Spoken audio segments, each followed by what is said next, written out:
Guys finally मैंने बदला ले ही लिया है न्यूजीलैंड से। 140 करोड़ लोगों ने बदला ले लिया है। और इस चीज पर जो लोग कह रहे थे कि इंडिया न्यूजीलैंड से हार जाएगी, उनकी गाल पर तमाचा पड़ा है। अच्छा काम किया है। अफगानिस्तान ही सिर्फ ऐसा देश था जो कि कह रहा था नहीं इंडिया जीतेगा, और हर एक कंट्री कह रही थी इंडिया हारेगा।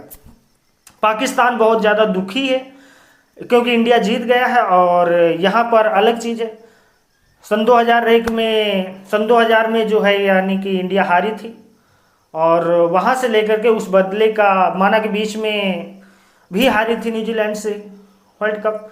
लेकिन ये एक अलग चीज़ थी। अगर ओडीआई फॉर्मेट की बात किया जाए तो ओडीआई फॉर्मेट में सबकी नजरें थी। हमने T20 वर्ल्ड कप जीता था, लेकिन T20 वर्ल्ड कप हमारे लिए उतना मायने नहीं रखता था क्योंकि हमें ओडीआई में मैच चाहिए थी बड़ी।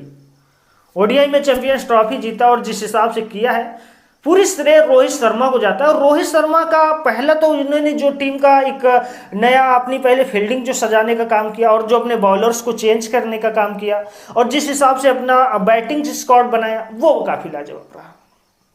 जिस हिसाब से भेजा, नहीं तो ये समझ में आ रहा था विराट कोहली जब आउट हो गए थे तो यहां पर थोड़ी टीम लड़खड़ाते हुए नजर आई थी, और समझ में आ रहा था जिस हिसाब से उनके खिलाड़ी खेलते हुए नजर आ रहे थे वो काफी ज्यादा स्ट्रांगली अपने को साबित कर रहे थे। बीच में मैच का स्क्वाड पूरी तरह से चेंज कर दिए थे। ऐसा लग रहा था कि नहीं इस पलरे में जा सकती है और नहीं इस पलरे में जाएगी, मैच किधर जाएगी, अभी इस चीज का बिल्कुल कंफर्मेशन, एक रिजल्ट ले पाना काफी ज्यादा मुश्किल क्वेश्चन हो गया था। लेकिन रोहित शर्मा ने फिर अपना दिमाग लगाया और मैच को अच्छी प्रगति की ओर मोड़ने की कोशिश किया। उसमें जो रणनीति रहे, देखो यहाँ पर पाकिस्तान के कुछ मोहम्मद आमिर ने भी, बाबर आजम ने भी इस चीज को कहा था कि नहीं इंडिया मैच हार जाएगी, इंडिया मैच हार जाएगी, यानी खुले शब्दों में कहा था। मुश्किल समय में हमें इस चीज को समझ में आता है कौन हमारे साथ खड़ा है और कौन हमसे बाहर खड़ा है। और हर एक कंट्री इस चीज को कह रही थी कि नहीं इंडिया हार जाएगी न्यूजीलैंड के सामने, क्योंकि न्यूजीलैंड की जो टीम है और न्यूजीलैंड की टीम जिस हिसाब से खेलते हुए नजर आती है वो काफी ज्यादा स्ट्रांगलेस्ट टीम है।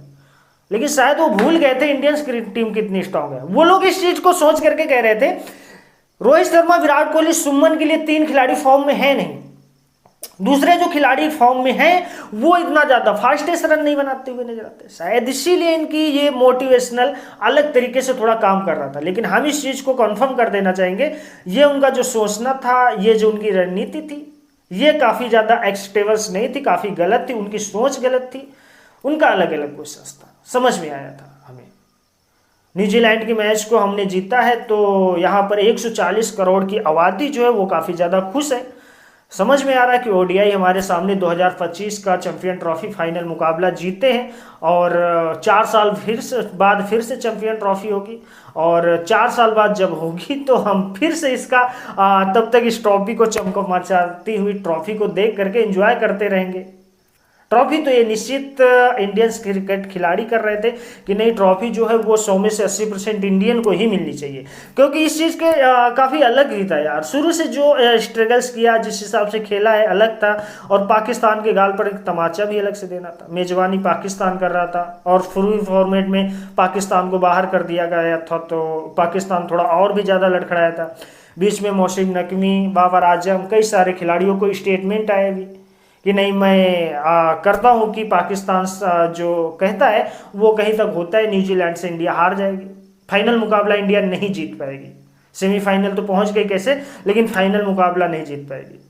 गाल पर तमाचा है, अलग रहा, दर्द तो हो रहा होगा, लेकिन अभी उस दर्द को छिपाने के लिए कहीं तो बिल ढूंढना होगा, कुछ तो करना होगा। इंडिया वर्सेस न्यूजीलैंड के इस मुकाबले में जो एक शानदार इंडिया को जीत मिली है वो एक काफ़ी ज़्यादा बेहतरीन रही है। फिर आप इंजॉय करते हैं।